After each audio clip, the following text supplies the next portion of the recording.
Good afternoon, and welcome to the final session of Historical Materialism 2020 online. No tears. Historical Materialism 2020 online was envisaged as an 11-day attempt to give the left a space for discussion and debate that is normally taken by Historical Materialism London conference in November, that had to be cancelled due to the pandemic. We hope those of you who've tuned in the last 11 days have enjoyed it, have been stimulated about it, and have had a fraternal and comradely sense of engagement about it. And we like to finish on a high note, so we have a stellar panel for a topic that's very much off today. So without further ado, I will introduce them. And the theme of this panel is identity politics. And a couple of years ago, Historical Materialism, yes, published a special edition on identity politics. And identity politics is one of the most commonly discussed ideas within these sorts of forums. So what I have today for you are three speakers who are eminently qualified to speak on this subject. First, we have Ashok Kumar, who is at University of Oxford School of Geography and the Environment. Ashok was one of the editors and one of the leading lights behind the Identity Politics Special Edition. He's also known for his book Enclosures and Discontent, Primitive Accumulation, Global Capitalism and Resistance with Routledge. And he has a book which I think should be out now or coming out now called Monopsony Capital, Power and Production in the Twilight of the Sweatshop Age. He'll be speaking first. After him, Julia Damphouse. She's Jacobin's Reading Group's coordinator and a member of the editorial board of the complete works of Rosa Luxemburg. She's based in Berlin, though also commuting between Berlin and Dublin. And she spent a lot of time a year or two ago running discussion groups on identity politics and the left and the connections thereof. And finally, Miriyam Aouragh, who is a reader at the University of Westminster. Sorry, I must have tripped over that, but you'll correct me. A reader at the University of Westminster and a member of the Historical Materialism editorial board. Miriyam is an organizer in anti-racist movements and one of the initiators of grassroots campaigns against Geert Wilders' staunch Islamophobia in the Netherlands. She writes and engages in political debates concerning racism, imperialism, and capitalism. And when she speaks today, she's going to be speaking to recent writing she's done in the Journal of Race and Class. So there are speakers. Over to you, Ashok, to kick us off. Thanks, Paul. So let me start my time. Thanks, Paul. Paul asked me to sort of reflect a little bit on the identity politics issue, which I was quite involved with putting together in 2018. Check it out. It's on the website. We put it up all for free. I guess I'll post a link in the chat, or someone will. And then now that ran basically between 2016 and 2018, putting that together. And then the recent call for submissions on race and capitalism issue that myself and Rob Knox are editing. Rob's out there and said he'd like to chime in. So feel free to do that. I don't even know how this works, but if you can. So with the identity politics issue in 2018, we were attempting to sort of intervene in areas that were still kind of, I guess, marginal, but emergent in terms of the mainstream discussions about these things. These critiques of identity politics have since gone quite mainstream, in not ways that we necessarily think are, sufficient, or ways in which we prefer. So I guess pick a few of the kind of quite important pieces from that issue. I think there was a piece from Chi-Chi Shi that discussed questions around the politics of trauma and how it feeds into certain kinds of cultures within social movements and the left, almost like a bonding agent, and there was a kind of historical geography of the question of how we reached this point, that it was due to the erosion of traditional spaces of solidarity and resistance, like industrial workplaces or anti-imperialism, that this was then kind of, this became an important way in which movements were able to find sort of imagineer culture, I suppose. And we see currently many of the critiques of kind of safer space politics or cancel culture, which are mainstream, are right attacks against the left. But then we also see a kind of continuity around this language when we think about, even when when there was a Black Lives Matter protest here, it was constantly trying to bring out the language of safety. It was this safety. And so this speaks to the kind of durability of this kind of politics. Similarly, an article by Annie Tariba from the same issue critiqued Afro-pessimism, which was still quite, and it still is quite marginal, but it's become mainstream. At least its ideas have become mainstream in the last 3 to 4 years since she put that together. But it was, one of the earliest critiques, and also one of the most, and continues to be one of the most important ones. And what we see now with, the reemergence of Black Lives Matter is also a reemergence of this kind of debate between Marxists and materialists and Black nationalists stroke Afro-pessimists. And finally, another article in that, and I'd really encourage people to check this out if you haven't already, by Cy Englert, situates the questions around Jewish identity as a defense and fit within identity politics formulation as a defense of Zionism. And we see that since that period, it's most effectively been used as a kind of oppression or identity politics or trauma politics against pro-Palestinian and pro-Palestinian politicians in the West, and namely Jeremy Corbyn. This kind of became an albatross around the neck of the liberal left, at least. We had this kind of obsession with claims to oppression and the obsession with trauma politics and sort of almost experiences epistemology, and the inability to reconcile even the mildest sense of solidarity with those suffering under occupation. It wasn't the reason the Corbyn project was sunk, but it certainly didn't help. Clearly, more people didn't read Cy's piece. So I would say that what was important in that issue was that we weren't sort of rehashing the same arguments, that there was this clearly identified tension between forms of economistic, vulgar Marxist takes and more kind of vulgar culturalist takes. And it felt like there weren't ways to reconcile this gulf. And that was our attempt with that issue. What we also found in that issue is that, more straightforward critiques were just not a good way to make the kind of popular interventions that were relevant to people outside the academy.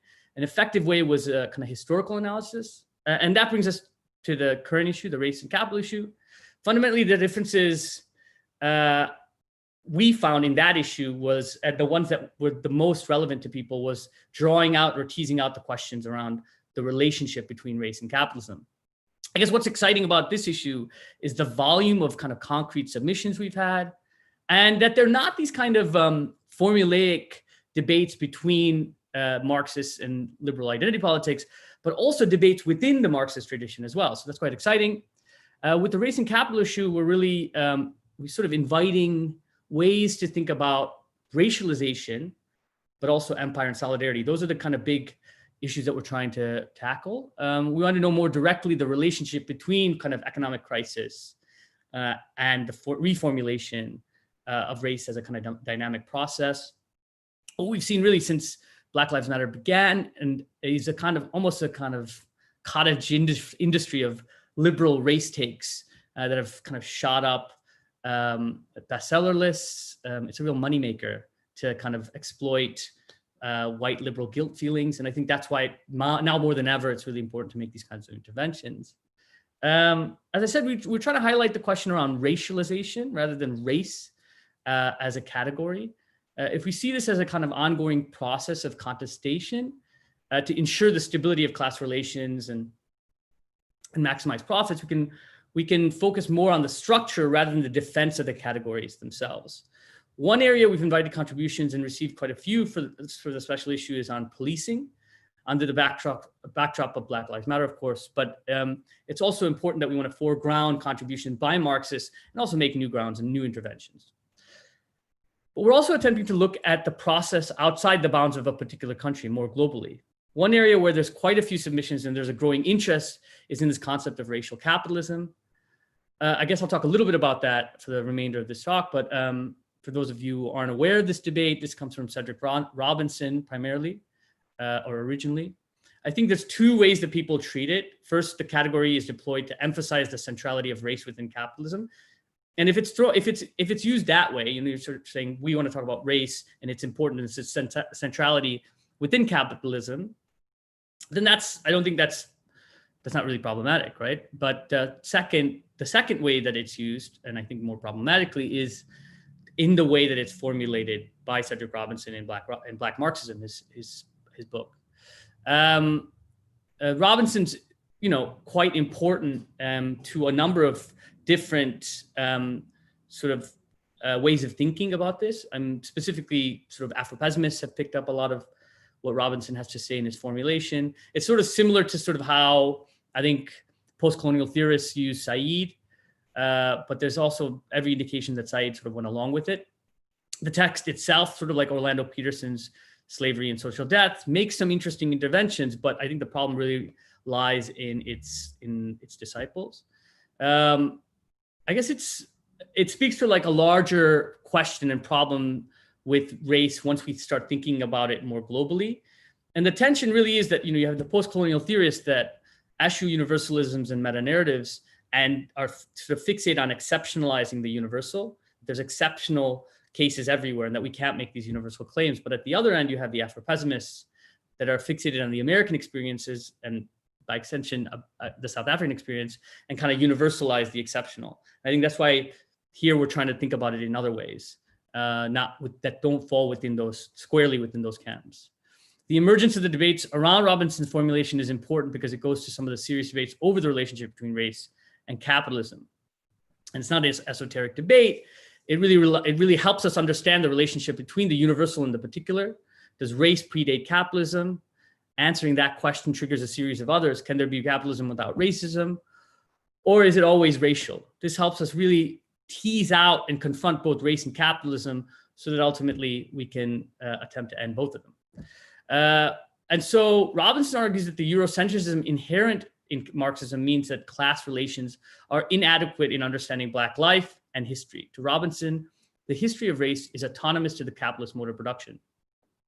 To Robinson, race is a kind of continuum from antiquity to the present. So why is this important? People have adopted the ideas of Robinson to develop more universal and transhistorical conception of race as category, which sort of centers Blackness as always and immutably being at the bottom. And so I guess it's like, those who have been influenced by Robinson maintain that a historical phenomenon, in this case, the transatlantic slave trade, or even colonialism, is powerful enough that its hierarchical framework then structures the entire world. Let's say that's true. That itself is Eurocentric. It suggests that the agents of history are white Europeans, that they created a world with its various racial hierarchies, and that we continued that tradition into the present. But that's simply not the case. If we look at any number of examples in which you sort of had a kind of comprador bourgeoisie, or you had a group of people that were put in an elevated position, that changes. Many times it's changed after colonialism. You take the Sri Lankan Tamils as an example, or you take Indians in Uganda. That obviously changed famously. They were deported. Also, if you look at Kenya, so there's many examples of this. So it's not borne out in the evidence. Another argument that Robinson makes, and I think there's a number of really, I think, important interventions in the special issue that I'm looking forward to, which, they'll be out in a while, but still, is that Robinson tries to transform what is the Black Marxist tradition into what he calls the Black radical tradition, which he claims was a direct opposition to Marxism. The Black and Marxists were contradictory. He claims that people like W.B. Du Bois, Richard Wright, C.L.R. James are actually part of the mythic Black radical tradition, due in part to their rejection of the working class as an agent of change. That's simply not the case. The reason that Robinson thinks he's entitled to turn away from the focus on clash between labor and capital in favor of a confrontation between the West and the colonial world is because, he says, conceiving the struggle as central presupposes a Western way of thinking. So I guess to finish off, I think in some of my own work, which looks at sort of workers in the garment and footwear sector, and I've done work in about a half a dozen countries, and I guess it's relevant insofar as what we find in the industrial working class in the global South, in which industrial disputes are almost exactly the same as the ones Robinson claims only exist in the West, workers are not making explicitly racial demands. The demands are consistently and explicitly class demands. But I suppose also, but it's also sort of implicitly racial demands. And if you look at the sectors with the highest rates of exploitation, which is heavily gendered, about 80%, it's not one in which you see this racial gradation that's in any way kind of universal. And so to finish off, I'll say that if we look at sort of racialization as a process rather than race, it's probably easiest to look at it in terms of a gender division of labor, which functions in many ways as race does. When you look at it at the industrial working class, gender is more globally similar than race. It's not the case that those with the darkest skin, for example, are toiling in the industries with the highest rates of exploitation, but it is the case that women, by and large, in industrial capital, are working in spaces with the highest rate of exploitation. So why are these sectors gendered? Just as with race, women can be exploited more because of the social context of the ideological subordination, as race is. Simply, you can get away with paying women less. Similarly, women's limited access to the labor market means that you have larger reserve armies of labor, which means you can increase the rate of exploitation in the sectors where they are employed. Finally, the ongoing centrality of women in social production makes organization harder and therefore rates of exploitation greater. So I guess I'll end it there, but yeah, thanks. Okay, thanks very much, Ashok. I'll now hand over to Julia. Great. Can you see me now? Good, okay. Nice, hello. So I'm actually going to talk about something that's a little bit more like sort of concrete and less of a general theoretical intervention, although I think there's interesting implications, and I'm going to keep it pretty short, so I'd like if people can think of interesting questions. I'll explain a bit what I've done, and then that'll help, I think, open things up. So this is basically based off something that I also talked about at last year's HM, which is an ongoing project I have based on about 60 interviews I did with members of the Democratic Socialists of America last summer. So they were these 8 to 20-minute interviews, depending on how quickly the person spoke. And in them, I asked these people, what is socialism? What informs their ideas about socialism? How they became socialists, like how they came to both identifying as a socialist or joining the organization. I kind of let it be up to them. And I also asked them why they think other people should be socialists. So I think that I'm going to try to focus a little bit on the implications of this and the relationship basically between like how identity politics or some of the discourse around it is related to how people self-conceive of their journey into becoming socialists and how they conceive of how to grow the movement and the movement's relationship to identity politics. So it'll become a bit clearer when I start listing a few findings from these interviews. But I think that the whole thing can put to bed a few misconceptions, or I don't know, I think a lot of people have strange ideas about, what's going on in the US. Like a lot of people saw the rise of that organization going from about, if people aren't aware, from about, 5,000 members, many of whom weren't active before 2015, to now what's something like 100,000, although active members is a bit debated. But in any case, it's clearly the largest socialist organization in the US. While there's obviously American socialists that aren't in that organization, it's clearly as the biggest and most ascendant thing, kind of a good representative and probably the first people that anyone's going to encounter if they are also coming to socialism in the US. So I think it's a decent representation of basically where American socialists are coming from.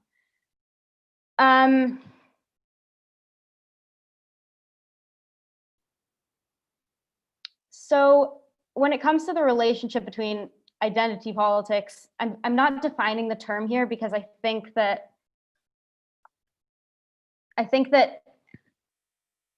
we can kind of, I think like, okay, to define it somewhat, I would say like, if we want to take like the best example of like the Combahee River Collective, like, oh, okay, we all know this definition of what it was supposed to be, and then what it's become is something totally different. But if we take it to be like that people come into politics through their own experiences of like oppression or disadvantage, and that where they go and what they seek to do as political actors should be sort of centering their own oppression and be in solidarity with others, of course, but that's, you know, how work should be done. So I think that question, this is quite well borne out, or an interesting contradiction with the awareness of that is kind of borne out with this. So, okay, not doing a great job of being super coherent here, but we're going to keep going. Okay. So I think that this question has a lot of bearing and is particularly important in the area of thinking about recruitment and growing the socialist movement generally. And I think the main kind of thesis I'm going to posit here based on these interviews I did is that there's an interesting dissonance in DSA between people's self-conception about why and they became socialists, and, you know, why other people ought to, or why they do, or why they will or should become socialists. So there's like a difference, basically. And I think it basically comes from the awareness of like a kind of good idea about identity politics, quote unquote, which is that, you know, DSA members, like most socialists, are aware of the fact that people sort of ought to be motivated by self-interest in joining politics, and that as a socialist organization, it obviously aims to be involved in the liberation of all oppressed people and to like be a place for that, for organizing in those aims. Yet the situation basically played out when I asked why all these people became socialists. The four most common factors were first, disillusionment with mainstream liberal politics, disillusionment with the hypocrisy of the Democratic Party and like Obama and Clinton and that kind of thing. Usually not expanded too far beyond that. So we can kind of read into that what we will. The second one, which is definitely a big one, was just this general feeling of doing something, wanting to be an activist and finding that that's like the best place to go, or finding that that was the best place to go when at the time that they joined, say 2016 after Trump was elected.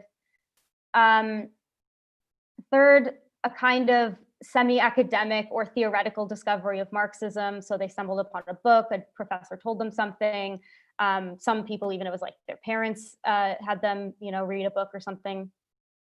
And then fourth, that this is like the logical conclusion of like their values, that like as a Christian or as someone that was just raised, you know, empathetically, that like naturally they would become a socialist.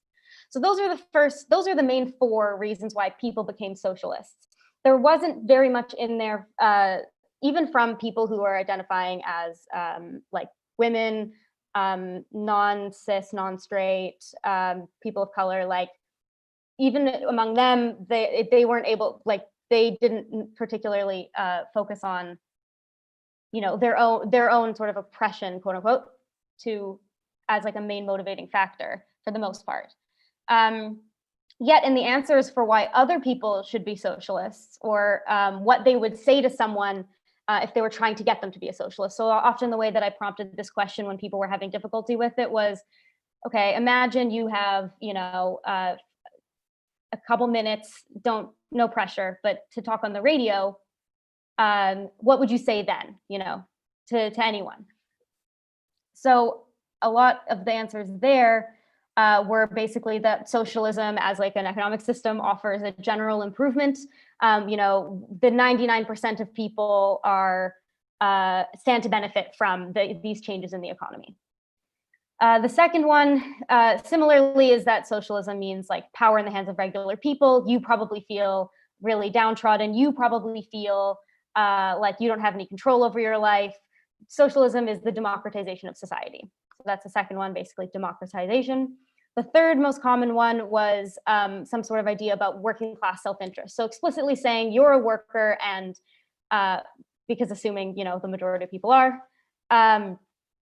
you're a worker and it is in your interest to have more rights on the job, more economic freedom, blah, blah, blah, that kind of thing. And then the fourth is the first one of either people's self-conception of coming into socialism or the reasons why other people should be, that explicitly was about essentially oppressed group self-interest. So it's in the interest of you, a Black person, a Latino, a woman, a queer person, to be part of this movement that we call socialism, since it is an ideology and a movement which serves to, bring some benefit to your life.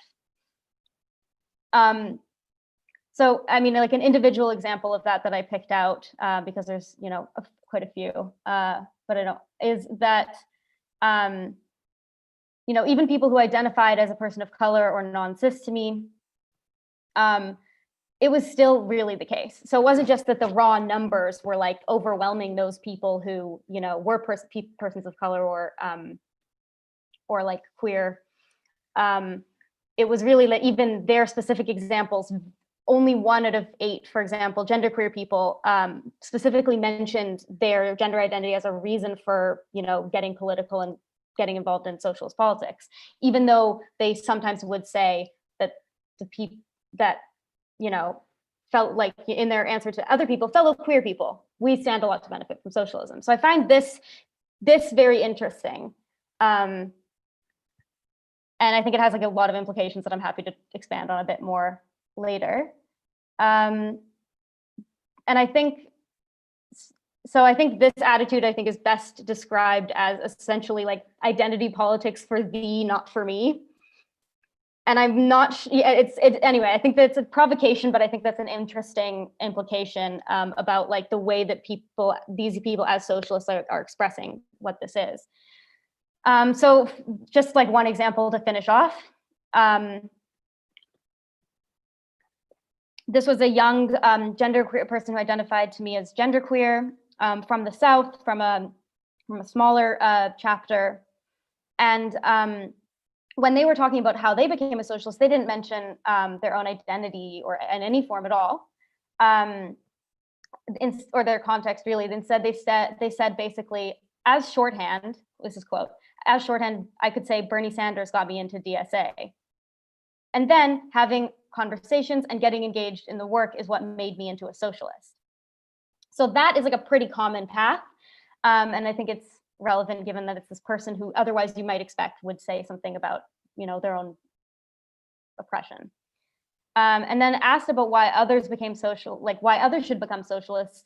They said that it's, to paraphrase a little bit, because this was a longer answer, that the left seems to idealize like the recruitment of conservative white people too much, and that the energy would actually be much better spent on those who are already marginalized, since less effort should be needed to convince them, since they're already so willing and primed for socialism. So it's interesting to see that this person had that perspective, which I think was a pretty common one, basically, that they wouldn't chalk up their personal experiences of like various forms of oppression as one of the main reasons why they became a socialist, yet they believe that in recruiting or in explaining to others or trying to get others to come on side, essentially, that it is this big thing.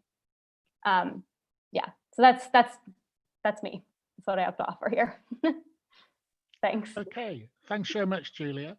And without further ado, we'll bring in Miriyam.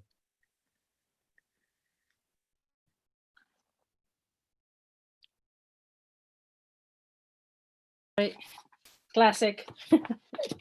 Yeah, thanks both for Jess and Paul for organizing this in the background, and it's the last meeting. Congratulations to all of us. Yeah, so this is a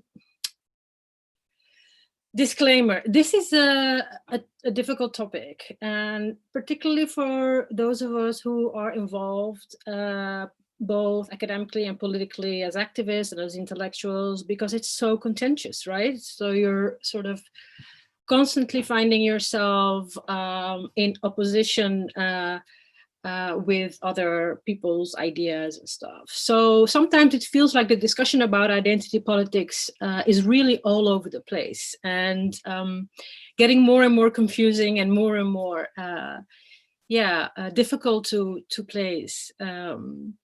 So I think what is part of the problem is that identity politics and the critique thereof belongs both to progressive arguments and kind of what we're trying to do here, and what we've presented in that. I mean, recommend that special issue on identity politics. Can't say that enough. But those areas of debate around identity politics coming from a progressive radical standpoint, right? But it is also the topic, and it is also a focus of the right. So it is also an argument that right-wing conservatives and others use as a stick to beat the left with. We've all seen that, this whole cancel culture and what have you. So it's difficult to be in a debate that actually is sort of pushed by and shaped by these very different political objectives. I mean, Jordan Peterson is not Angela Davis, and they both discuss identity politics in different ways, right? So if you don't pay enough attention, you kind of, sometimes I see that, like, people don't really pay attention very closely. There's kind of like this conflation of both sides of these arguments. And then a further problem, a further layer in this conflation or separation, you could say, is that one amongst ourselves, among the left. Among the left, we have also different positions in terms of the critique we expose about identity politics. And as I said, it can be very contentious. So while I'm intellectually and factually a bit pessimistic about the time we're living in and what the debates about identity politics are saying about all of this, I am politically and personally trying constantly to be optimistic as well. One of the reasons is because I think the contradictions that we are dealing with at the moment that raise these debates and, as I said, almost combative clashes, these very contradictions are actually better than being in a stale situation where there's no dynamic and no change at all. I think these contradictions also give us some kind of oxygen, and in these days, I guess, also of climate disasters, oxygen literally means hope, is actually very important. So what we share is often within the left, the social movements, the publications, and the mobilizations we're part of. So it's very important to acknowledge that in a very open way. But at the same time, that will then also legitimize you to be very open about where we differ, the analysis and deconstructions of the state we're in at the moment. So how to disentangle all of this without being trapped into making these endless disclaimers and contextualizations. Like, I think this, but I don't mean this, I don't mean that, I don't mean, like, these, the culture of disclaimers, because we fear that we might be boxed into, you know, erasure of racism, denial of hierarchies, etc. So how to, for me, as important as the discussion itself and my many arguments I have about identity politics is actually the question, how can we raise this discussion in and of itself without alienating each other? And how can we disagree in a very constructive way? I haven't checked, but I'm sure that the YouTube chat box will be an example of how these days, when you have these political disagreements, you sort of get trapped into this binary and toxic almost debate. So how do we do this? How do we disagree without, you know, alienating and with being constructive? As I suggested in the article that Paul, I think, mentioned, a lot of this can be referred to the article I wrote about white privilege as a shortcut to anti-racism in race and class. As I said, towards the end of my article, one of the things is to be patient and to be also understanding of people having different, you know, times and developments in their ideas. So when someone says something that is not perfect in the political terminology we're using,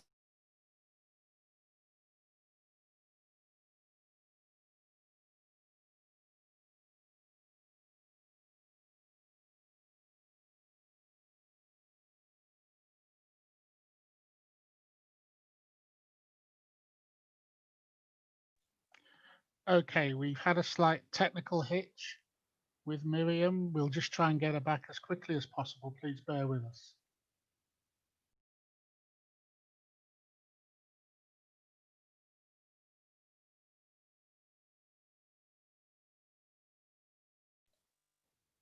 Okay, I think it's going to take perhaps a little while. So rather than leave dead time, I thought we'd just take a question. And the question I'm going to pose two questions to Julia, but also Ashok might want to engage.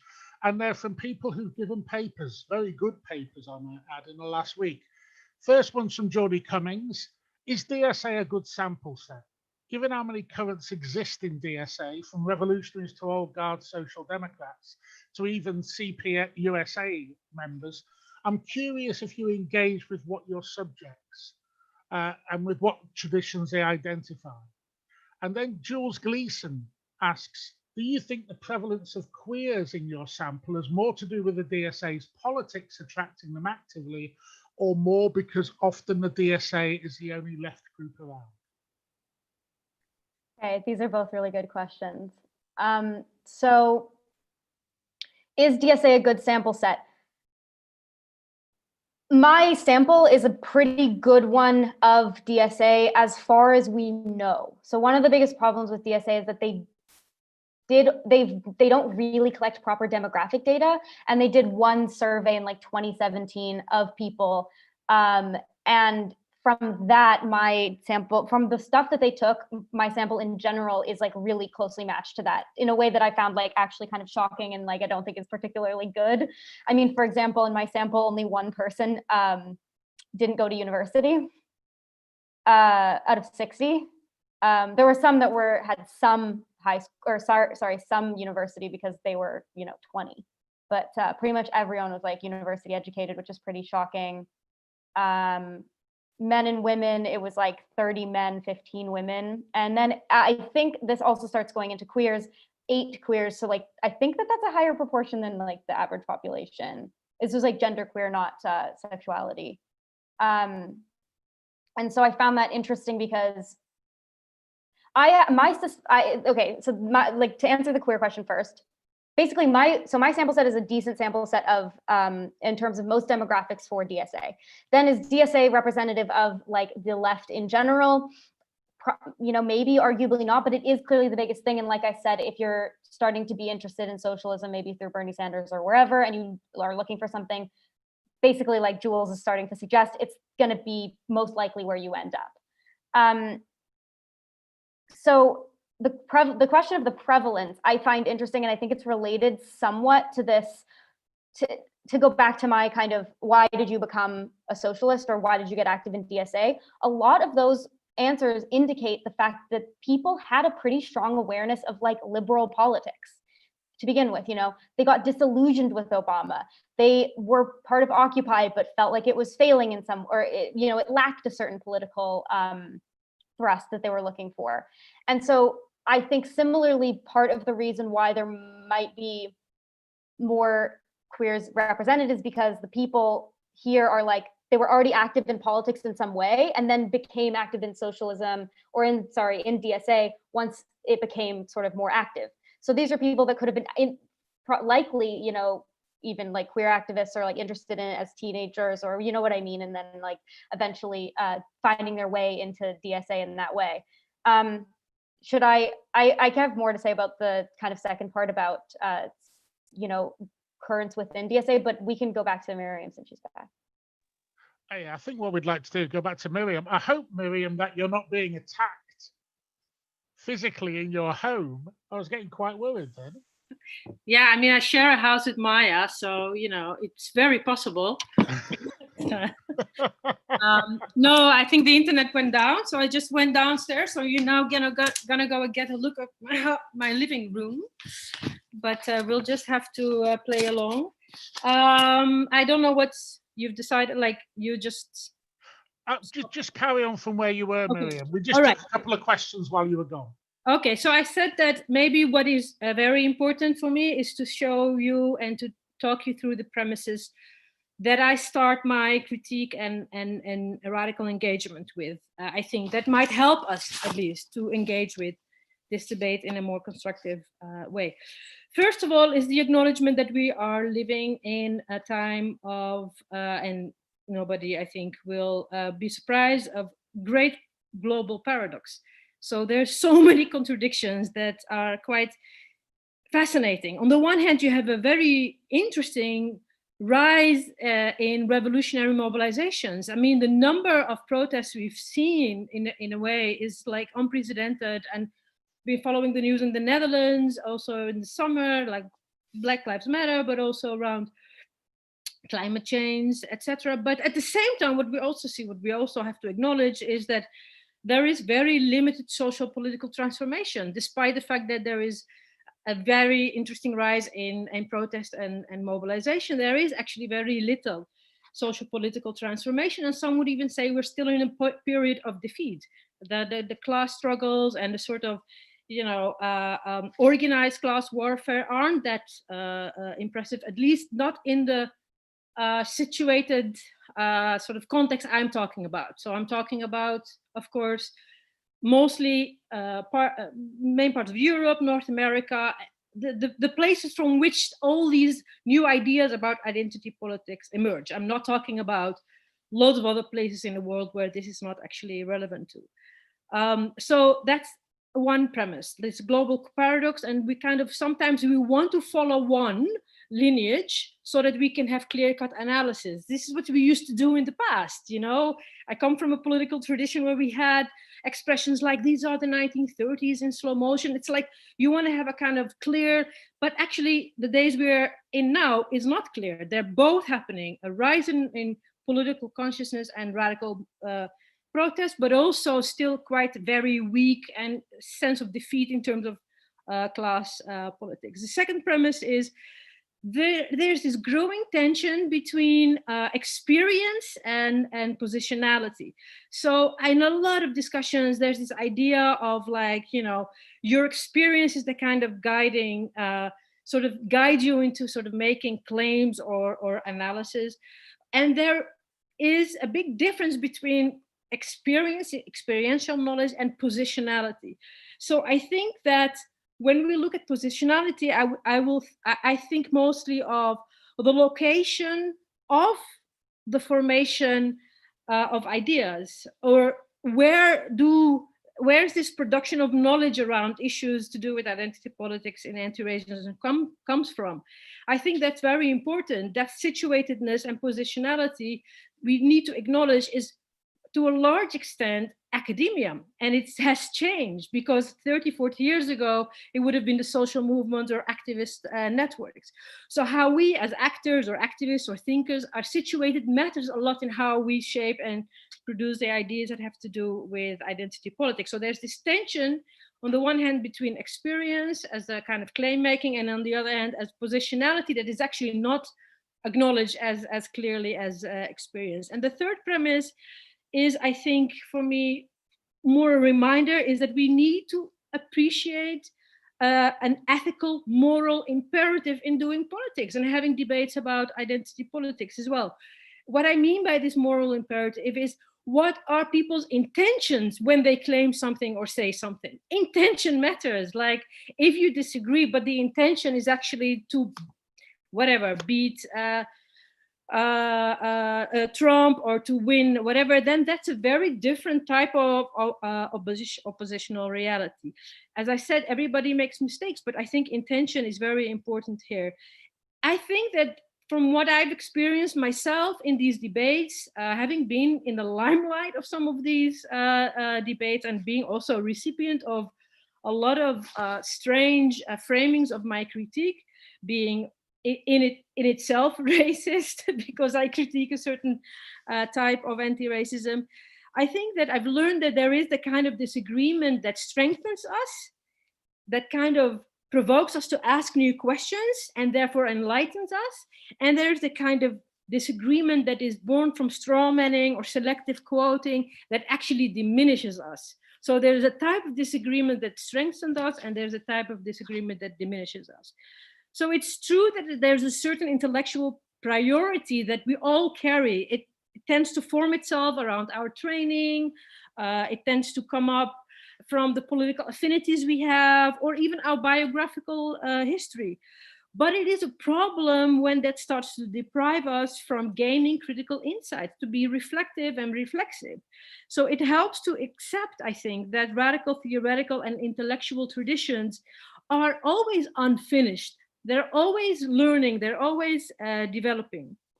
So I think it's interesting to remember that there are whole generations of intellectual traditions with different leanings in their time that we now actually take inspiration from as if they were coherent, and that maybe we are also now shaping ourselves these new delineations.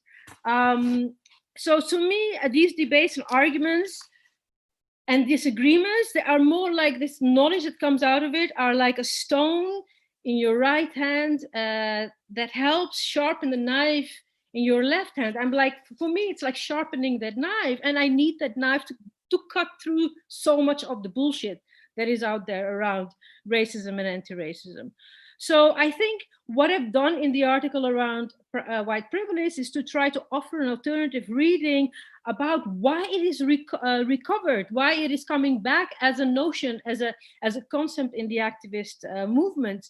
And I think that it's interesting to go back to one of the arguments I made is that in a way, there is a disconnect between intergenerational experience and participation in the movements and the cross-historical framing of the resistance we are all part of. So as I explained also in the article, I mean, it's very much, sometimes it feels like we are inventing a new wheel and forgetting that a lot of this has already been gone through and struggled for and experienced, and that intergenerational connection is lost in the movement. And if that would be sort of recovered, that would, I think, help a lot.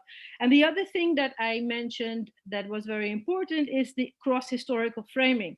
The idea that solidarity or interconnectedness is something new is tragically the result of the fact that, of course, we are not being trained and taught in our own radical histories. We're being trained and taught in a very liberal and very defeatist history. I've been trained and taught in the Netherlands historically overwhelmingly around the Second World War and the Nazis and the way we were always crushed and defeated, and never about resistance or internationalism, etc. So I think these cross-historical framings will help. I think people should learn and read about, for instance, the work that have been done by intellectuals in the background, backstage of the three continental effort and Bandung and Pan-African solidarity movements. The role, for instance, of Moroccan intellectuals in the three continental is very important in our days now, where North Africans are being sort of excluded from the notion of, or idea of what Africa is, the sort of the link between Blackness and Africa as a kind of sub-Saharan thing, whereas the key roles played by certain North Africans. We can be sad about that, but I think part of the reason why this disconnect is so easy is because we don't have these histories, and they're not part of our everyday life. So I think, I don't know, in the last maybe 2 minutes I've left, is that so, Paul? I don't want to be boring you. I see that Ashok is joining loudly. So what I wanted to end with is maybe to suggest something about metaphors that are playing around in our movements. So there's this very famous article, I think, about decolonization, and decolonization is not a metaphor. You know, the emptiness and voidness of a lot of the radical slang and terminologies. And what I find very interesting is how solidarity has become a metaphor itself. You know, it is on the one hand crushed, the critique based on a lot of sort of what we can term identity-based argument against unity, against, for instance, in Britain, completely, I think, made up against ideas of political blackness. It's not a discussion in the movement, this idea of political blackness. It's a discussion among some academics, right? But that critique is kind of the negation of what is behind solidarity. So you cannot use solidarity as a logo and as a sort of slang, but at the same time, in your actual intellectual practice, help destroy that. So you cannot, as you say, I think here, you cannot eat the cake and keep it all the time. And I think also solidarity is in a way like a cake. It's better to actually give it, to offer it, to extend it, than to keep demanding and getting it. So I think I want to end by saying that in order for us to also break this sort of dichotomy, or the cutting of this umbilical cord of our radical traditions and histories, and this intergenerational a link that is missing, I think we ourselves have to invite people to speak much more often that are part of those different intergenerational and experiential movements and times. And also we should think about centering much more the people on the margins in the activist movements or in the margins of radical academia that are talking back. So I want to do a shout out to Hasna Enkel, who's been writing really interesting stuff around the concept of Afro, for what that means for her as a Black Moroccan, where she is on the one hand erased as a Moroccan, and on the other hand, she's sort of like put forward as Black. Annie Tariba, in the article that Ashok mentioned, really groundbreaking and daring work around Afro-pessimism and the sort of the unlogic of it. I want to also do a shout out to Shardine Taylor-Stone, who has been really interestingly involved in debates in the British public scene around also issues of Black Lives Matter and the role of Asians or therein as complicit with Black oppression or not. And also the work of Kianga Yamata Taylor that I've learned a lot from, the work of Gloria Wekker in the Netherlands, really important critique also that has just come out on Afro-pessimism and the links or the ways within which intersectionality is increasingly taking from Afro-pessimism, the ontology of Afro-pessimism. It's going to come out in English, I think, this month. The work of Nadia Fadel in Belgium around Islamophobia and counterterrorism, which makes you realize this whole oppressional limbings of trying to pit one color against the other makes no sense whatsoever in the lowlands, where so if you're a Muslim or if you're North African, you're really at the bottom of the bottom of the bottom. And also the work of Cherise Burden-Stelly, her critical engagement with racial capitalism. These are the sort of women of color that I think should be centered more, so that we also can get out of that sort of binary debate about identity politics, which also involves always the same people from the left. Thanks very much, Miriyam. Okay, the chat is very, very lively. And in fact, we have Miriyam Aouragh in the chat as well, who was another contributor to the special issue. So we have a subversive fourth voice in the chat room, which is being very helpful to clarify things. But I want to raise 2 or 3 questions that come from the chat room and maybe add one of my own. First, in a sort of provocation to Ashok, there is a feeling perhaps that you are reductively lumping together Robinson's racial capitalism with Afro-pessimism's ontological conception of blackness. Or another way of putting this from Edward Nizar is a conflation of Afro-pessimism as an intellectual tradition in ontological blackness and identity politics. So Ashok might want to address that, but the rest of you might have a view on that. Also, Miriyam was asked, do you see Afro-pessimism as an identity politics in your university life? And Drunk Bison has asked, what do you think about what is going on in Scotland with the hate speech law? And I suppose one of the things I would add, identities seem to me to be both appellations, self-reflective expressions, and impositions. And identities as constructs are constellations or vectors that describe both singular or abstracted or plural and grounded moments of oppression, struggle, or socio-cultural engagement. And often they're within intersections, they're contextualized, and they're engaged in particular conjunctures. And it seems to me one of their appeals is that they are very effective, they're very experiential, they seem to speak to people's everyday. which is interesting to go back to Julia's point about what DSA said about disconnecting their experience with socialism, but seeing socialism as enabling their experience. And I suppose my question is, why doesn't class have the same impact? Now, of course, as Marxists, we primarily see class as a social relation of production at a level of abstraction to help explain exploitation, oppression, and alienation. But class is still culturally experienced. Class is still part of hegemonic strategies which are imposed on people. And I often think when we talk about identity politics, we talk about race, gender, sexuality, we should talk more about disability, we could talk about body fascism, we could talk about age. But what we don't do is talk about class. So at one point, you might want to reflect on that. I know Miriyam, because we've talked about this before, might want to reflect on a disability. But who wants to have a go at any of those points first? Ashok, you look as if you do. Yeah. So I guess I can address the point that was brought up about conflating ideas around Robinson's work and Afro-pessimism.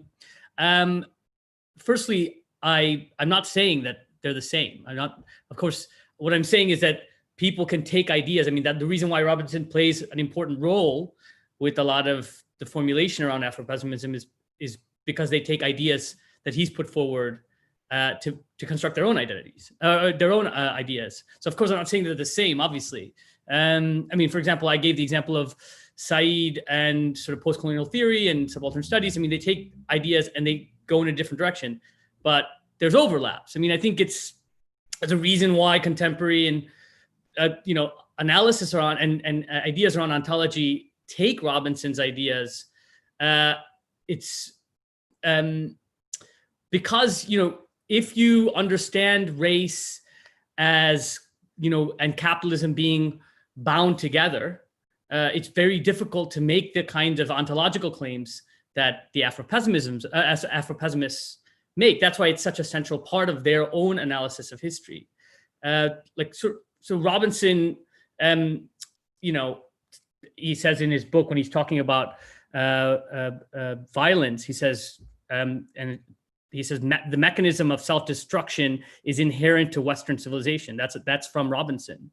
Why is that important to the Afro-pessimists? Because it's not a function of class struggle. It's not a function of class rule. It's much more a kind of function of Western culture, and it subsumes class rule. So that's it's an important way in which it's been interpreted to then be, unfortunately, given rise to a kind of dematerialized and mystified understanding of race. And so if you think like, Robinson, that you have race and then you have capitalism and they come together at an axiom, but they're animated, race is animated throughout really history through different modes of production. He doesn't call it modes of production, but different regimes. Then it's much easier to then kind of have this universalist, transhistorical idea of race with anti-blackness and racial hierarchies, with and proximity to whiteness. You can have this analysis by using Robinson. So yeah, I don't think they're the same, but nobody can deny the influence of Robinson on Afro-pessimism. Miriyam, would you like to come in at this point?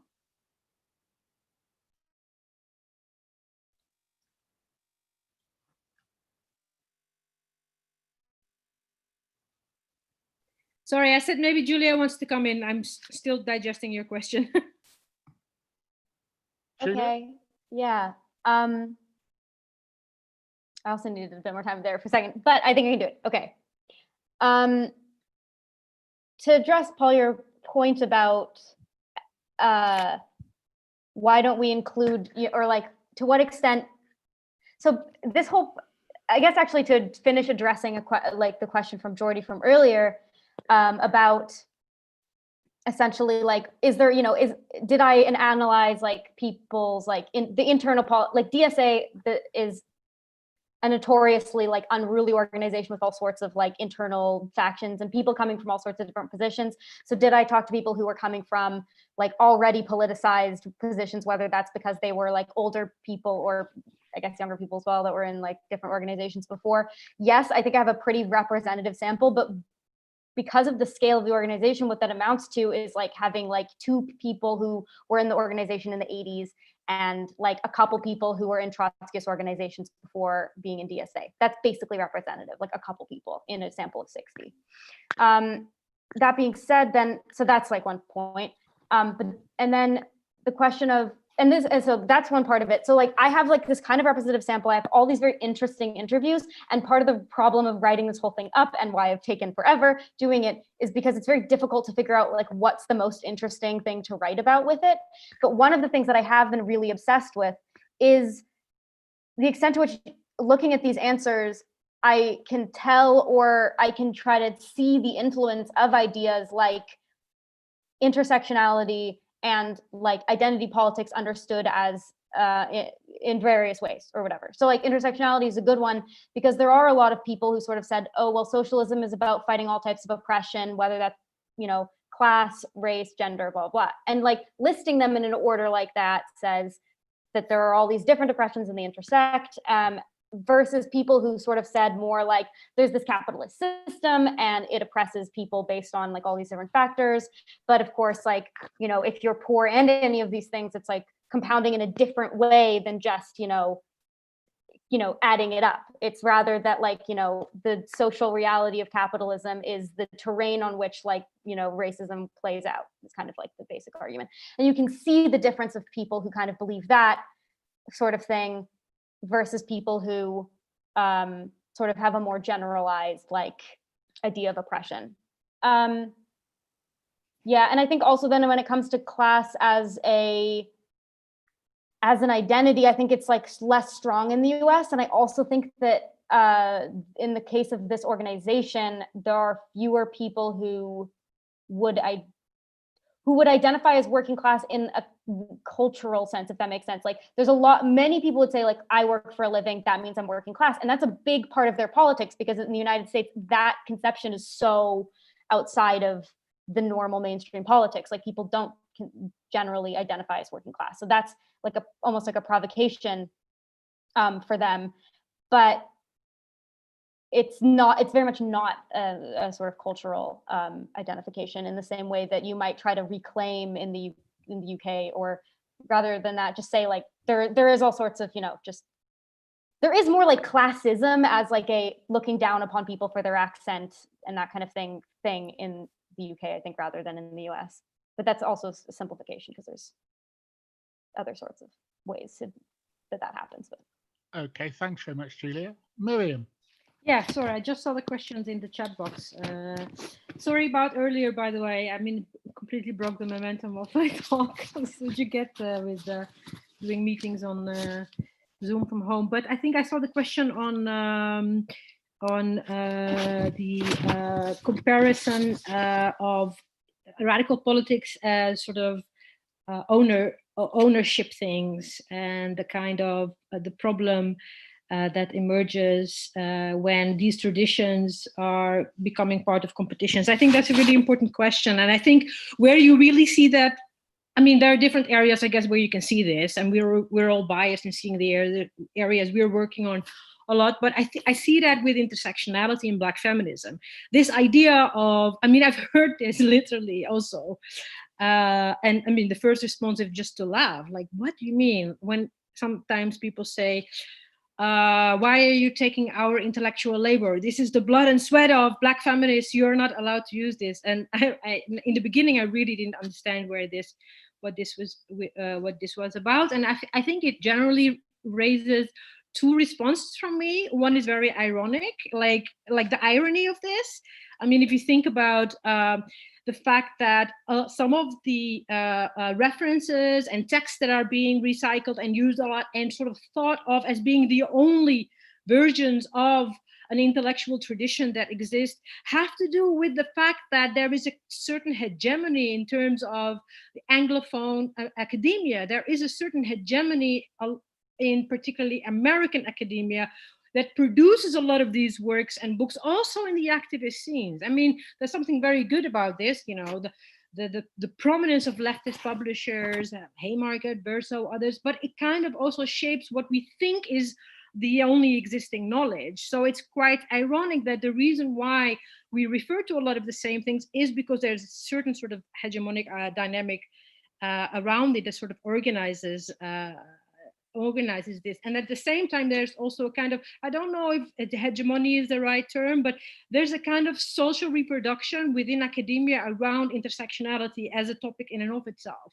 A lot of people have moved on to this topic to write and publish and apply for grants in academia, because it's also sort of reflecting of what is a trend, right? So you see kind of social reproduction of how who speaks on what. So it's kind of ironic that there are these power dynamics actually that put this stuff in the center, but it's also a bit cynical. If you think about, for instance, the work of Victoria Nash that I cite in my article, she actually said that the whole point of the labor of radical activists and including Black feminists, their ethics was precisely to disseminate and redistribute their ideas in the aim of justice, in the aim of resistance. That was the whole point.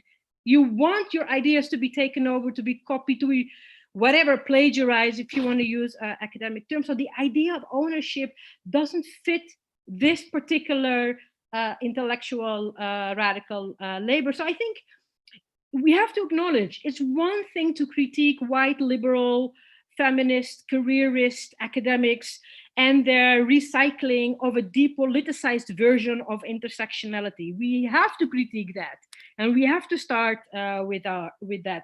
But it's quite another thing to then lump any other engagement with intersectionality in that frame. And there's a double irony actually here. If you think about the time that is often referred to, the 60s, 70s, Black feminism, actually, it was a time of third world feminism. It was a time of a grassroots feminism that was very internationalist and very focused also on class and capital and imperialism and what have you. It was that grassroots third world feminism that has also shaped a lot of the Black African-American feminism that turned that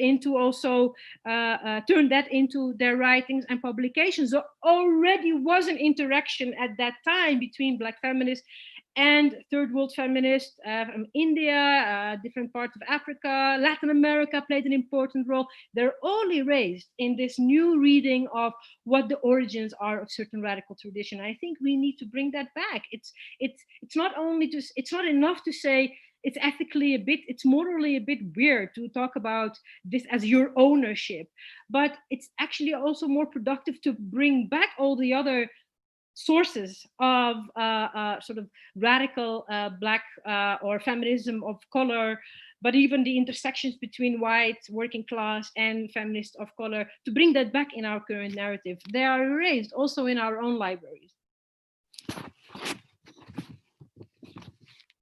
Okay, thank you, Miriyam. Do any of Julia or Ashok want to come back on that? I guess there were questions around the point that you made around class identity. I don't know if you meant to say it like that, Paul, but or maybe I'm misinterpreting, but I don't actually think the problem with identity politics around race and gender, sexuality, so on, is that there isn't an identity politics around class. I think the problem is with these certain formulations, liberal identity politics, is that it's absent from a critique of capital and empire. If you do class as an identity, that can reproduce the same logics around this. I mean, I see this particularly in Britain, where there's a culture around, there's working class culture, this formulation of what is working class culture, which almost is invariably a kind of, a way in which it becomes increasingly dematerialized, right? And I think the thing is that we need to move away from that kind of understanding of identity. We don't just create new kinds of identities to counteract identity politics. I think that on the issue of intersectionality, I think I actually think the problem isn't a social one. We're talking about how different people are oppressed in different ways. I mean, that's that's obviously self-evident. But the problem is that the ways in which this kind of, sorry, I'm muted. The ways in which intersectionality has influenced the ways in which people organize, right? So in the US, for example, Black Lives Matter goes from Black Lives Matter to trans Black Lives Matter, which is obviously important in intervention, but it goes because there's this desire to seek the most oppressed, that it'll never go Black and Brown Lives Matter or Black and a migrant lives matter. It'll never expand. It'll just go more and more specific. And we see the example of that in Britain. For example, there's around the campaign to close down a women-only detention center called Yarl's Wood. Despite being, the vast majority of the detention centers being, having much worse conditions, but being primarily or exclusively migrant men, there was a focus on Yarl's Wood precisely because there's this single-minded focus on seeking the most oppressed, rather than, I think that's actually in some ways was a good campaign and an important campaign, because you were able to bring in the widest layers, you were able to bring feminist organizations, others to organize in a really effective way. But what it does is it doesn't look, because there's this fixation with the most oppressed. I think the important thing for Marxists to do is to recognize that, but also say that the focus on the working class is because of their position within capitalism. Where Marx writes about working class, not because it's the analysis, it's an important analysis within capitalism, but strategically they are a really important agent of change. They can critically choke capitalism in a way that other sections of society are not as easily able to. So I think it's not just a question of, I think when we think about intersectionality in class, I would think about it in terms of how it's influencing strategies in positive and not so positive ways. Just to reply to that, Ashok, I think one of the things I would take from the end of Miriyam's discussion, where she gave a sort of historical sketch, is the development of identity critiques and the rise of specific identity politics came alongside an exhaustion of articulations of Marxism, which seemed to have progressively failed to capture the experience, oppression, alienation of a range of people. And so I suppose a question for all three of you is, to what extent do you think Marxism in the early 21st century has actually begun to catch up? The identity politics issue in part was an attempt to say Marxism is relevant and important as part of a critique of oppression and alienation, which some identity positions had actively rejected in the 80s and 90s. Certainly there was, for example, within the gay movement, a very, very strong rejection of Marxism in the 80s and 90s. So I wondered whether you felt recent Marxist developments in writing had actually reversed that trend.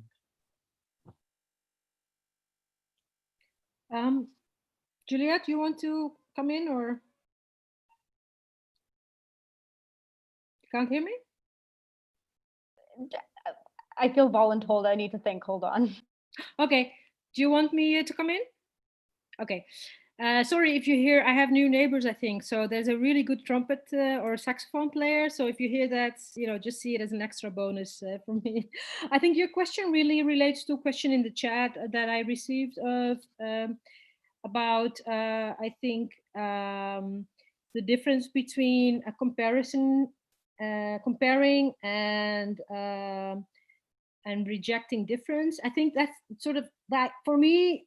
I think, and my own biography in terms of like leftist politics and Marxism, I think was partly the incredible sort of analytical value of Marxist dialectical, historical, materialist thinking, like where you don't think in binaries, but you think, yes, contradictions, but not in binaries. So the universality of something and the singularity or the specificity of something, I think that has been very important for my own sort of development as thinking about this. And then obviously the different implications this has. As Ashok said, intersectionality also has to do with its implications on the ground in activist groups.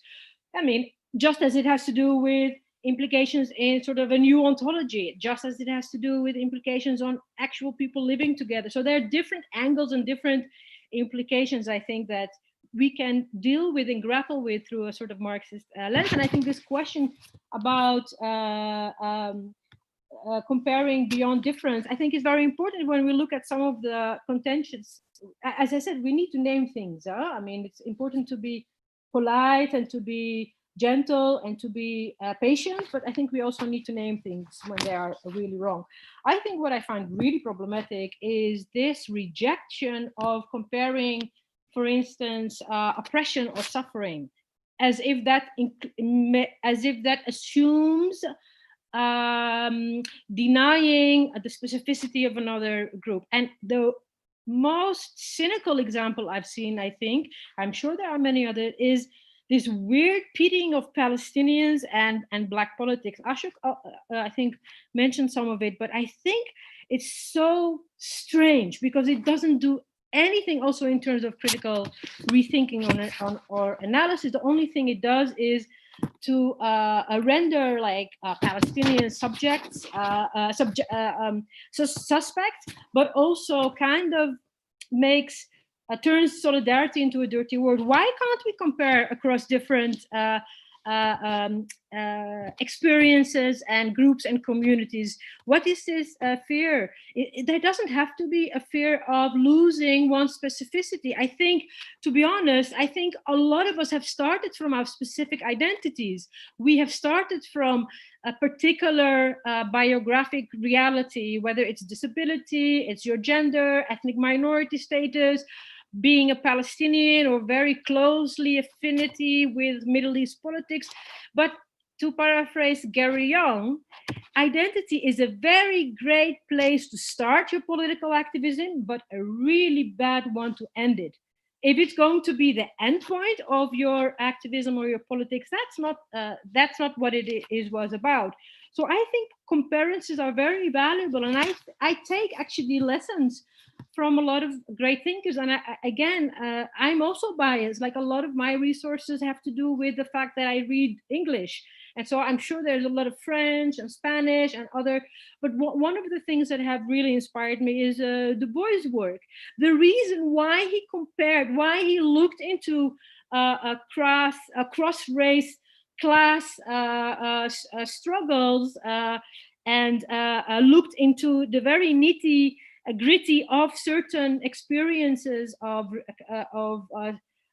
union or strike activism of Black and white, despite the white privileged positions, is precisely to offer us those analytical comparisons. The whole point of Du Bois was actually to show how can we, despite everything against us, still find the spots, the ways, the methods, the moments where we can overcome these differences, so that we can generate analysis and lessons from this and apply that in other cases and places. So I think comparison is very powerful in that sense. And you see this on the ground, the attractiveness that was felt after Ferguson, when Black activists were put into contact with Palestinian activists and other activists, and they were exchanging information and even visiting each other. We see this the brilliant examples, I have to shut up because I talk too much, but the brilliant examples of Hong Kong, the protests in Hong Kong and what they meant in terms of very sort of practical suggestions of how to deal with tear gas, the whole role of the umbrella. These are fantastic comparisons.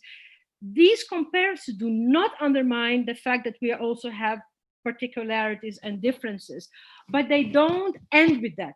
It's just a starting point. So I'll leave it at that.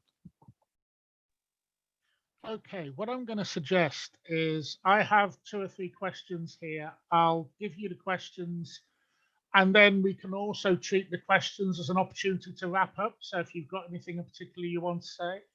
So from Shruti, question for Miriyam, but I think it can be answered by many people. Could you please reflect on internal racism? And why is internal racism being rejected in favor of identity politics? Heidi wanted to pick up on Miriam's point about the idea of ownership of thought being intrinsically in itself capitalist.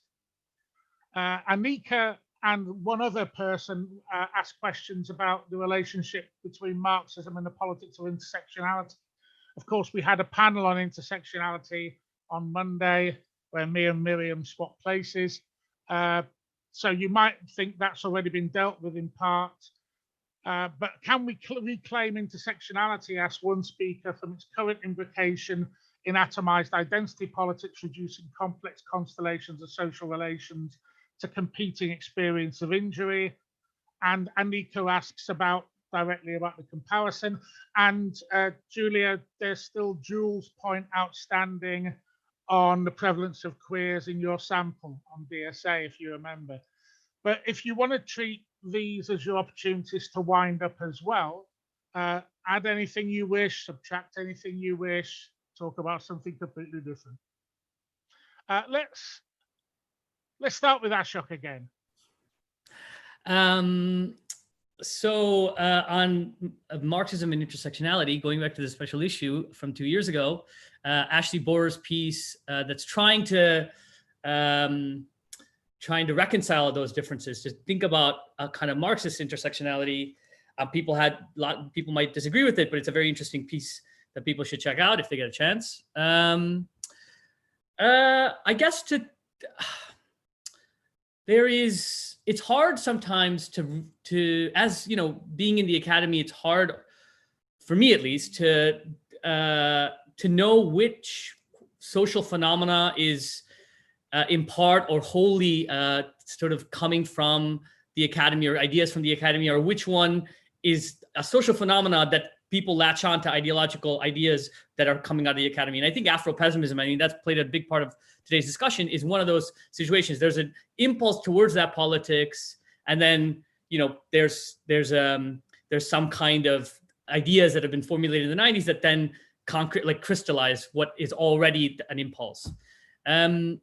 You know, you talked about, you know, why are people saying that about Palestinians? Well, I mean, look at Palestinians and how that and Black politics are in conflict somehow. I mean, there might be an impulse towards this for some reason. I mean, there are many reasons for that, but it's also that, you know, we look at the Afro-pessimists. There is a kind of competition within various different oppressed groups, and the ways in which they are arguing about a universal phenomena of anti-Blackness is by looking at oppressed groups and saying, look, these are actually based on anti-Blackness. So if you look at the beginning of the anti-Black, or the rather Afro-pessimist reader, Frank Wilderson, the first group he targets is talking about how indigenous people in America had slaves. Well, newsflash, Black people in America had slaves as well, right? So it's like, that doesn't mean that the agents of enslavement were Black people, right? So it's sort of, the purpose isn't to be historically accurate and look at the history and sort of build a theory out of that. It's to have a formulation and go historically and sort of cement that through selective reading. I mean, I think that the recent book on caste by Isabel Wilkerson is another example of this. You're trying to find a way in which you're saying Blackness and anti-Blackness is this trans-historical thing, as a mechanism to counter lots of Marxist thinkers around the relationship between capitalism and racism, Al and others. And in order to do that, you find the caste system, which, I mean, it predates capitalism, of course, and then you apply it to an analysis of race in America, which, you know, is a misreading of both caste and race, I would say. So again, I think that it's hard to know which one comes first. There is an impulse towards this. People go back and then apply it using cherry picking various different analysis of history. But yeah, I don't have anything else to add to that, actually. So I'll leave it at that. Julia. Great. I think I did kind of try to answer Jules's question about the sort of overrepresentation of, in my example, what I assume is an overrepresentation, but, you know, maybe it was just that, like, I looked really friendly and this would all be anonymous and they could, you know, come out to me. And that's why I got, you know, about 10% genderqueer people. But in any case, I think that it might also have to do with, like, basically, I don't actually think that I think that comes to, like, one of the contradictions or interesting points of what I've discovered, which is that when people are asked to explain why they became socialists, they say, sort of more like what I think what they imagine is more politically a sophisticated answer than like, well, I had a bad time or something. And so they tend to answer in a different way. And so it's difficult to uncover if like actually secretly there is this quote unquote identity politics reason that they did become socialists because they were oppressed in this way and somehow that affected how they thought. I'm not sure. Or if they were involved in activist movements before. Again, I really don't know. And that's part of the reason why this is so interesting, but also kind of difficult to deal with. And then in general, I really agree with like what Ashok said and what you said in the earlier like point, your one before, where it's like it is a big risk that essentially like the basic idea of intersectionality, you know, that there are people who are oppressed in all these different ways. Obviously, everyone would agree with that. Like that's clearly the case. But the problem is when that gets simplified down and it becomes a more cultural critique or a critique of interpersonal relations or this kind of thing where you have to add up to find out like, you know, who is the most oppressed and then to try to center your politics around that in a well-meaning way. But along the way, you lose track of either this idea that we're all like solidaristically part of a movement together and that there might be like something particularly important about the role of workers under capitalism that leads to the conclusion that actually politics should be in some way focused around that. And then when it comes to back to this like DSA thing, I think that there's like an easy part of the reason why I was motivated to do the whole thing was because I think definitely among people who are Marxists and are looking to the development of socialism in all sorts of places, they look to the US, they look to DSA, they look to the way that a lot of these people seem to portray themselves on the internet or whatever.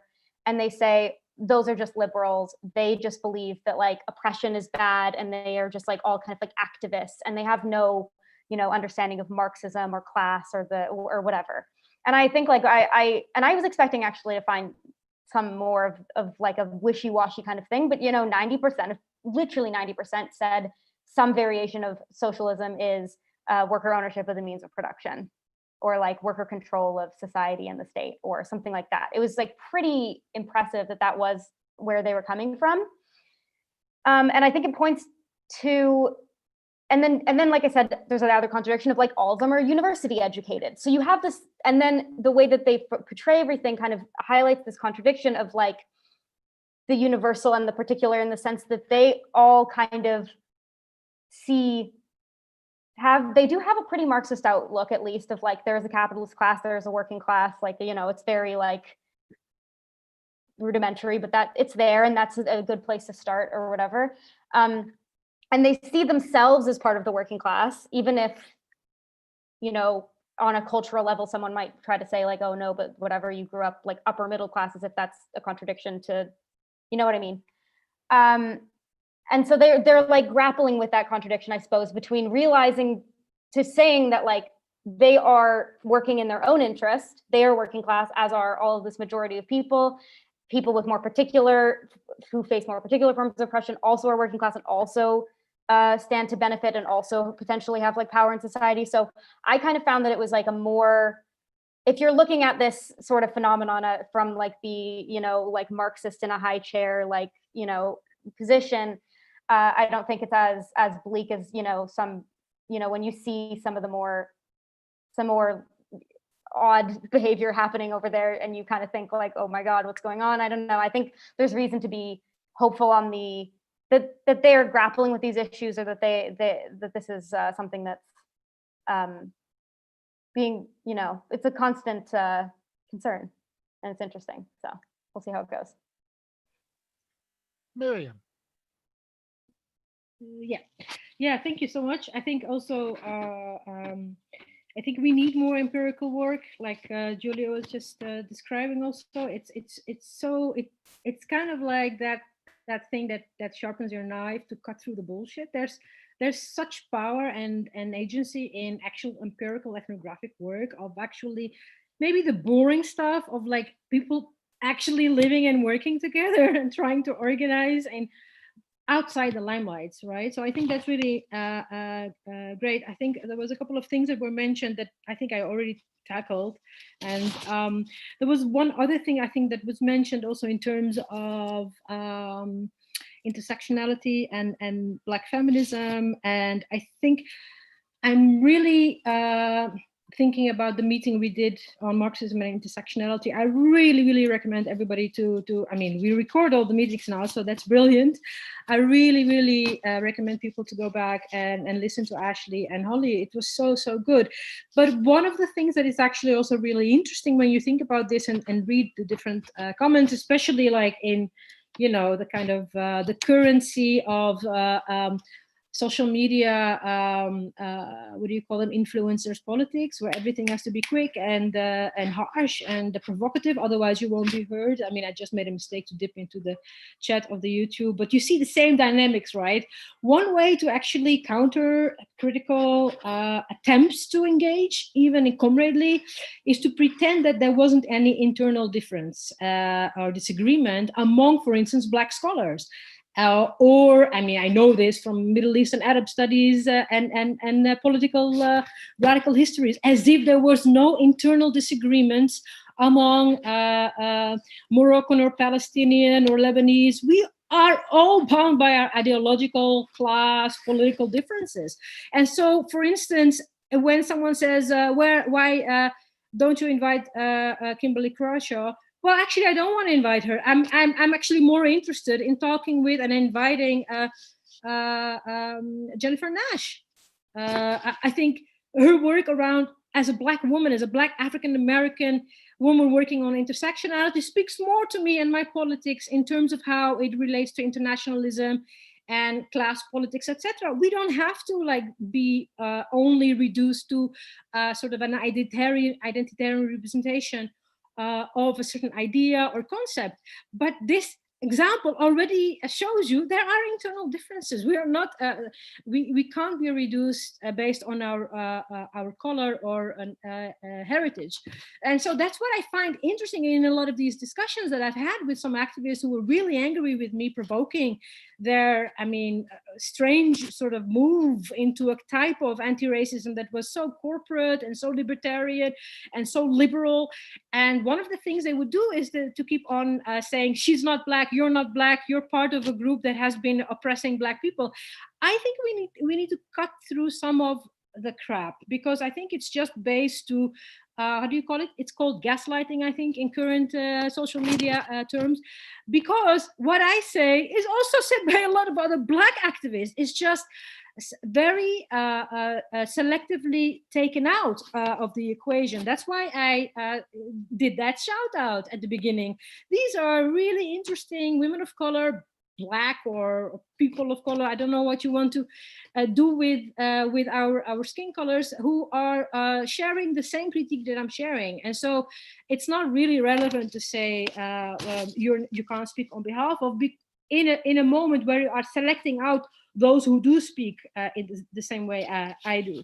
And I think what came out of that, I think, meeting also about intersectionality and Marxism is the power, I think, of labels and metaphors. I really think we need to get rid of a few metaphors and a few urban legends that are out there now, because they do, I think, it's kind of like populism. They are very attractive. One is the metaphor, I think, several people have discussed this in their writings, but I think Annie's article on Afro-pessimism also tackles this metaphor of the basement. It's so destructive.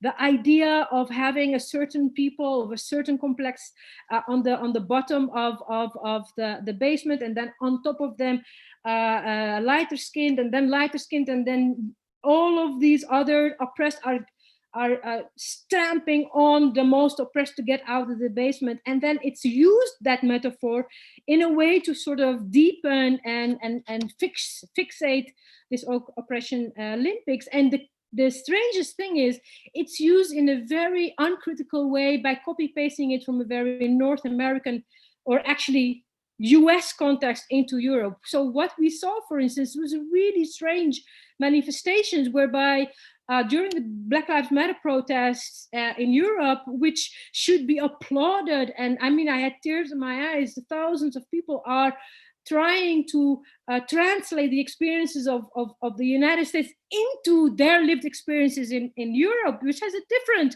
genealogy and application of police violence. So some of them were being told not to use Black Lives Matter because it's not about Maghrebis or North Africans, it's about Black people, totally not understanding the way those hierarchies are different in other, they are already different in the United States, I think, but I'm not an expert on that. But I can tell you on like Belgium and Holland, if you want to talk about police violence, there's a different way of, different modalities are shaping how the police does their ethnic profiling. It's not the darkest skin, it has very much to do with Islamophobia and the war on terror. So this metaphor of the basement, really we need to ditch. And the other urban legend type thing, it's already, I think what Ashok also mentioned, this strange, I mean, correct me if I'm wrong, but I haven't seen any verification. And I think people need to do some research on this because it becomes a truth. This example in Wilderson's work on this anecdote around at the checkpoint where a Palestinian says, you know, about a Black Israeli soldier, something negative, and then Wilderson takes this to say, see, well, we can support the Palestinians in their anti-colonial struggle, but at the end of the day, they will come back with their racism and still oppress us. I have to say, I think it's the most cynical reading of such an episode, because you can also read such an interaction in a very different way, namely that Black African soldier at the checkpoint should know better and actually ally with me as an oppressed Palestinian against the white supremacy of the Zionist state. That is a more positive reading of that, rather than I don't like that person because he's Black, but actually I don't even believe in that. And that brings me to my last point. It's very important to talk about internal racism. I think by rejecting discussions about identity politics and saying we are all oppressed, we are all the same, it doesn't help. We need to talk about what also is happening in our communities. So yes, we need to keep our eye on the prize. We need to look up at power, at the state, but we also need to look left and right on our sides. We also need to acknowledge the racism, the ableism, the homophobia within our own communities. And this goes all ways, all of the ways it goes. It's not the privilege of this group to demand it. It's something that happens. Angela Davis came to the Netherlands and was really surprised by this type of politics that was spreading around, sort of Afro-pessimist and very navel-gazing type of politics. And she said it to this audience in the Netherlands, like, what's with all this hyper-empathy and all, you only talk about your pain and your experience, where is solidarity? And then she said, you know, we are not immune as Black people for racism. We also carry forms of racism or complicity. The brown people receiving the drones and bombs in other places of the world being fired by, for instance, a lot of Black soldiers would also then be implicated in this narrative, right? And that's why I think it's not relevant what people do on an individual basis. Your complicity is not very relevant on an individual basis, but we need to raise these questions. And my answer to that is to do with that example I just gave you of Du Bois' work, his meticulous analysis and ethnographic and empirical attempt to deconstruct the nitty-witty and the everyday. That for me is an inspiration, because what he focuses on is the struggle itself. That is where we, I think, have to battle the internal issues we are having. Not in social media debates and cursing one another and making each other feel so guilty that we're paralyzed. We can't even engage in political discussions. It's paralyzing the way we kind of made complicit. But in the struggle, that's where we can outdo some of these internal prejudices and racism. And it goes all the way, all communities. In the Netherlands, one of the groups that has been a high percentage voters for that racist Islamophobe bigot Geert Wilders are Surinamese, Black voters. There is complicity when it comes to Black voters in Islamophobia, and there is complicity when it comes to anti-Black racist ideas among Muslims. And we need to break this, but in the struggle. And I can tell you, it is because of the struggle, the pro-Palestine struggles and other anti-racist struggles that brought these communities together, that we started to know each other as human beings and talk to each other and communicate.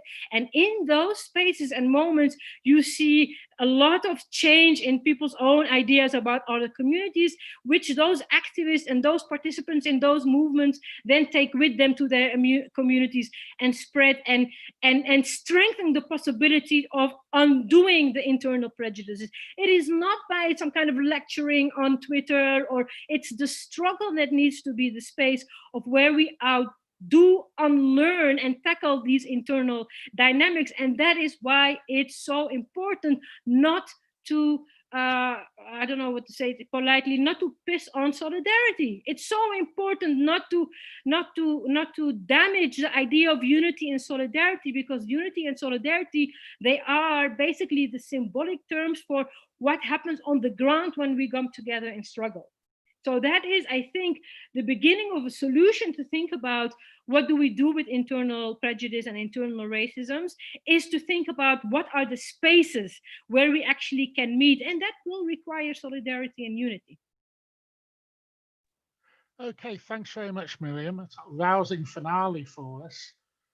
Thanks to all three speakers.